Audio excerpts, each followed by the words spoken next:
what did I say his name was? Greg Glasshauser. And we are filming here, so if you don't want, I can cut this later if you.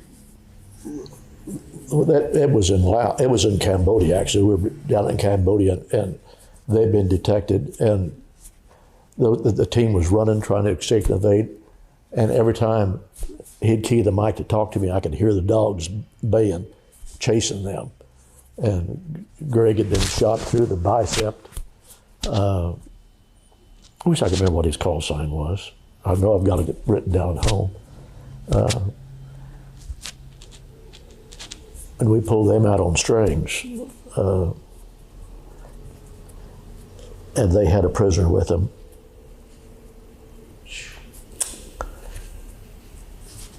I can't imagine, going into battle is one thing, but knowing that somebody's using a dog to track you, that's got to be a little disconcerting. But they had countermeasures that they would employ. They used whatever, some kind of powder. Like powder. CS gas. Yeah. CS powder. I carried CS powder with me. I've had little vials of it in a survival vest because running into dogs out there was pretty common.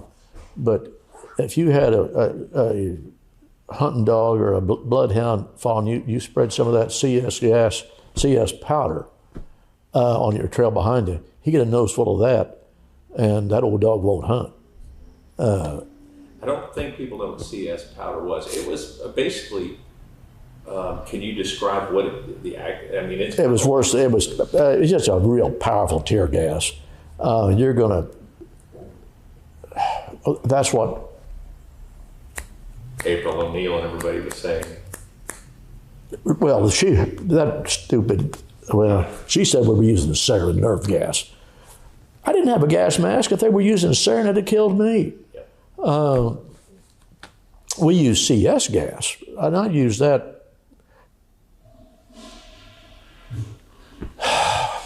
In a year's time, I probably use CS 3 or 4 times. It's all. The atmospheric conditions need to be just right. The terrain need to be just right for it to be effective. But when it was effective, it worked real well. But it'd make everybody. If they didn't have gas masks, you're going to be sneezing, coughing, crying, puking, pissing, and defecating all at the same time. You're going to be incapacitated. It was used to break contract and put a wall between you and that force. One of the things I remember about Operation Tailwind, I think this must have been the day before the extraction. They were running low on ammo, and George Boner was an OV-10 driver. Colonel Warner McGraw was our detachment or squadron commander. He was in the back seat of this OV-10. George was in the front. The OV-10 had a compartment behind that rear cockpit that you could take the door off of it, and you could stuff like 8 paratroops in the back of that thing. We put a SOG troop in the back of that, and there were about 3 or 4, you know what an A3 bag is? That's a big duffel bag full of claymores and gas mask, and I don't remember what else, but a resupply effort. And I knew exactly where Gene and his boys were, and I had an area where we're going to bring them in from the south to the north, across this LZ. Then there was this stream and gulch, and then there's this high ridge over on this side, on the north side of them. And somebody conjured up this scheme at Khartoum, and we had cargo chutes as bundled up, and these airborne guys had it all figured out in their mind that they were going to pop this cargo chute, and it would be like a speed brake when you threw double bags out, and they would drop into the LZ. Great plan. And came in there, and I had Panthers on both sides of them laying down ground fire so they could have a path. Moved those bundles out, and those cargo chutes went up like stepping on a mushroom. Just a cloud of dust. They were so full of mold and mildew, and those blibbits go sailing way across where we wanted them to be and splatter on that hillside, which was just alive with muzzle flashes. There was ground power off that thing. And here we just gave them this gift of claymores and gas masks and I don't know what else. But I could see where they landed. Well, now I've got this whole hillside that's just alive with muzzle flashes. So we worked that over. I don't know how many bad guys we killed, but I don't know, and how much ordnance we expended trying to destroy napalm, burning off that hillside. What did the muzzle flash look like to you when you were in the air and you're down and they're in the jungle there? So how would you see that? What would you recognize? Generally, you wouldn't see it.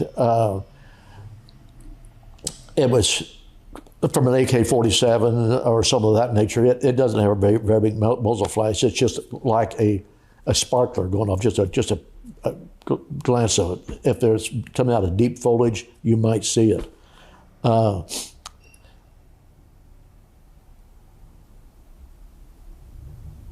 They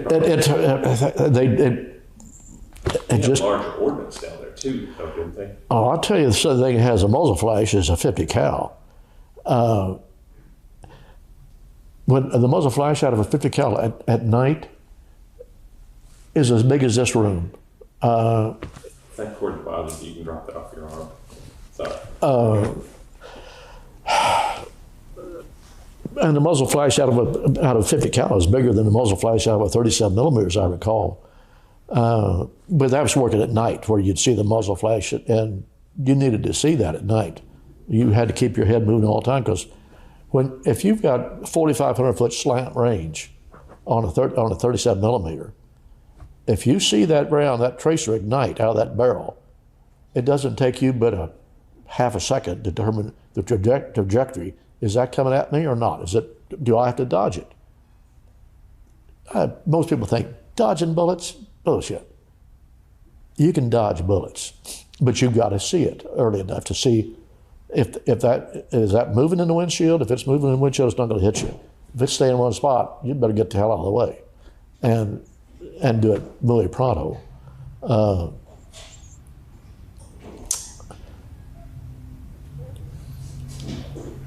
That's pretty interesting. My goodness. You can't imagine the first few times you start operating at night on the Ho Chi Minh Trail hunting convoys. As a young lieutenant, the first combat assignment, the first night you encounter that AAA and you think, I can remember thinking, holy shit, what have I gotten myself in? There is no way a guy can survive a year of this. I was so damn scared after that first mission, I was shaking like a dog shitting peach seeds. And I come back and I think, geez, I can't believe the light show we saw out there tonight and how many rounds were fired at us. And I wasn't hit. I don't know how I managed to escape that, but the more you see, the more you get used to it and realize, I can survive this. It can be done. Still, I think it's a lot of luck. I had a faith in God from the time I was a kid, but I do not remember ever getting on my knees and praying. I think I was kind of a dormant or latent Christian. I believe, but I don't ever remember praying that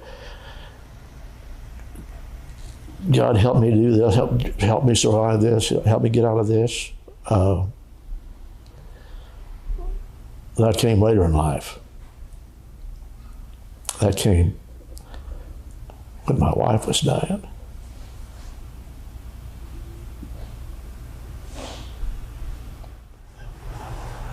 I don't know how we developed that situational awareness skill so well when we were so inexperienced.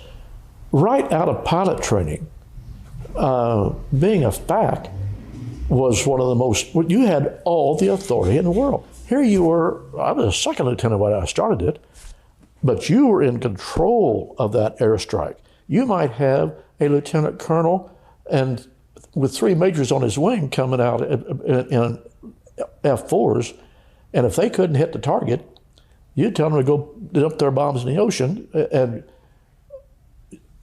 you were God. You had a lot of authority. You had to approve every bomb that they dropped. You had a lot of authority. You had a lot of responsibility, and you had to maintain a situational awareness of where everybody is on the ground, where the bad guys are, where they are, where the guns are, and all the time you're listening to Hillsborough up there on UHF. You're talking to the fighters on UHF, the helicopters on VHF, the ground troops on Fox Mike, and sorting the fly shit out of the pepper constantly. I don't know if I could do that today. I think I've fried too many brain cells.